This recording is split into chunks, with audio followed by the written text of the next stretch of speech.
Have you heard of this really famous quote? Failure is the stepping stone to success. But honestly, I beg to differ. I mean, really, does failing your math class get you all A's? Or does failing to submit assignments or tasks increase your GPA? Greetings. I am Eva Mathur, a student who is here to give wise words about how one can achieve success in life. Although I have fairly enough experience with that topic, I think it's better for you to listen to someone like you, a student in their teens who believes in creating impact through words. Now, coming back to the question I just asked, can failure really boost your life? Honestly, I think it doesn't. I guess for some, failure might give them 20 seconds of motivation thinking they could do better. But other than that, it leaves you rather hopeless or sad. I would like to change that quote a bit, in which I think it would suit most of us better. I believe that failure is, in fact, a part of success. I'd like to ask you all something before I proceed. How many times a week do you feel unmotivated or incapable of doing something? Be it reaching the perfect body and reducing weight, or be it working on a big project or a task, and in the middle of it, you feel like you just can't do it anymore. How many of you have felt that way? I believe most of us, right? Now, if you have, I'd like to tell you that I relate this feeling of demotivation with failure because they both act as a pushing factor in the journey of success. Now, let me also tell you why you have felt that way. It isn't because you haven't pushed yourself enough or prepared yourself enough. It's because there still prevails a split second of thought or the mindset that what if I can't do it? Now, that, even if you don't realize, is the reason why you might feel incapable. It is the mere existence of the can't do it mindset that distracts you from the can do it mindset.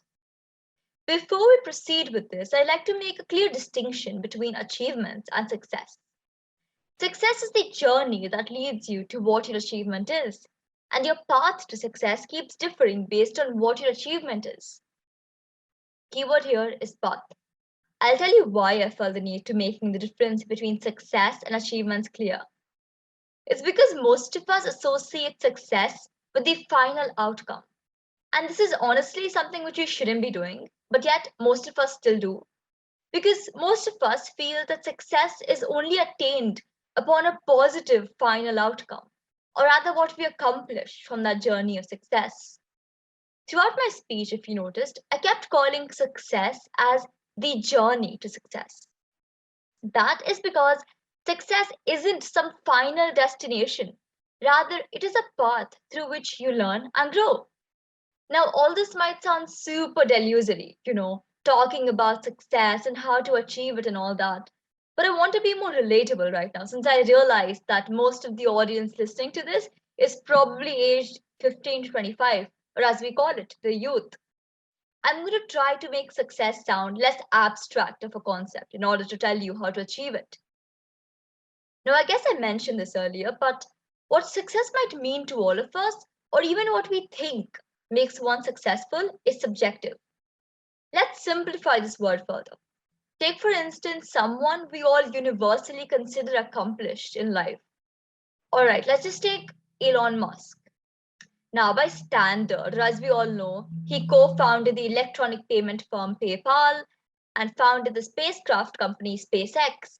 He became chief executive officer of the Tesla as well. But what you didn't know is that PayPal was actually named worst business concept of the year. Elon was rejected from Netscape and Zip2, and Tesla almost went bankrupt in 2008. Now, you see the broad line of distinction between failures and successes he faced?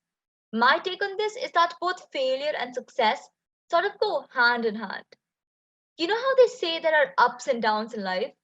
This is the perfect example to show how rocky the road to being accomplished really is. But does this mean you stop wanting to achieve? No, obviously not. And here's why. Most of the times, rising from these failures gives you the power to become one step ahead from those that gave up. I believe as the human species, We don't really comprehend values at a particular moment unless we use it. It's almost like the skill set we acquire from various ideas, spaces, teachings, and so on are actually more useful than we think. But we only realize that later on when we would need to use that particular skill set. The perfect example of that would be sitting in geometry class and wondering, what am I going to do in life after finding out how a triangle is 180 degrees? You might feel at that moment that some things don't give you any lesson or value, but they actually do without you realizing it. Now, the geometry class example I just gave, it probably gave you patience. You definitely need that for maths, honestly. It also must have taught you problem solving skills. Now, why I brought up the entire idea of values with achieving success is because, like I mentioned, success is rather a journey. Now, you can't walk all the way to your destination. Your medium of transport or the motive carrying you forward here becomes these very values. I think I've spoken enough about the dimensions success can have. I'm going to focus more hereafter on how to attain it. First of all, success has different definitions for all of us. For some, it might mean getting the perfect body, getting good grades, getting a dream job, and so on. Like I said, it's abstract and means different things to all of us. Now, all of us have heard things like hard work is the key to success, or being passionate will give you accomplishment. I mean, well, to an extent it might, but I think there's a bigger problem that lies within all these universal strategies or recipes to success, as we call it. That problem, as I prefer calling it, is directed determination. I'll break that down for you. To put it simply, it would mean determination with proper direction. Now, you may be really determined or super passionate about something as well. But the issue is, the outcome won't be what you desire for unless that determination is put in the right direction. Let me take, for example, from my personal experience, self directed determination is like me doing chores around the house because one, I value responsibility, and second of all, I also fear getting scolded by my mom. Similarly, when people quit smoking, it's because they value their health. Now, how do I relate this to success? So, success stems from intrusive motivation and self directed determination with the right purpose and goals that help you further your understanding of what you need to do, what you can do, and what you should do.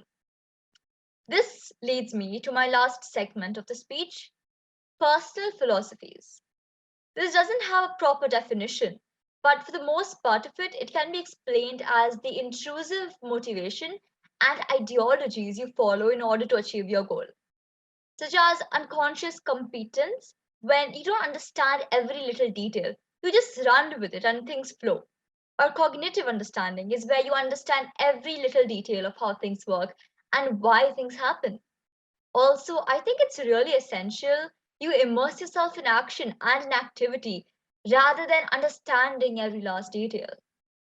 Acting for personal integrity and ensuring you work on yourself so you can work on your goals. And most importantly, realizing the difference between winning and succeeding. I'm going to be coming to my final remarks for this speech, or rather, piece of advice for everyone trying to be successful. Your idea of success comes from within you. Now, this is coming from someone who feels mildly successful because the effort I've put in hasn't gone to waste. If you haven't realized, I'm talking about myself. An average student who, like most of you, was trying to do big things in life. But for that, I need to trust myself, have a paradigm shift in perceptions or mindset from the can't do to can do it. Success is never the ultimate goal. It's often timeless as new milestones keep coming as you learn and grow. I'm going to end this speech with the words of someone who inspired my journey to being a TED speaker, Tony Robbins. I quote, "The defining factor of success is never resources, it's resourcefulness." End quote. Thank you.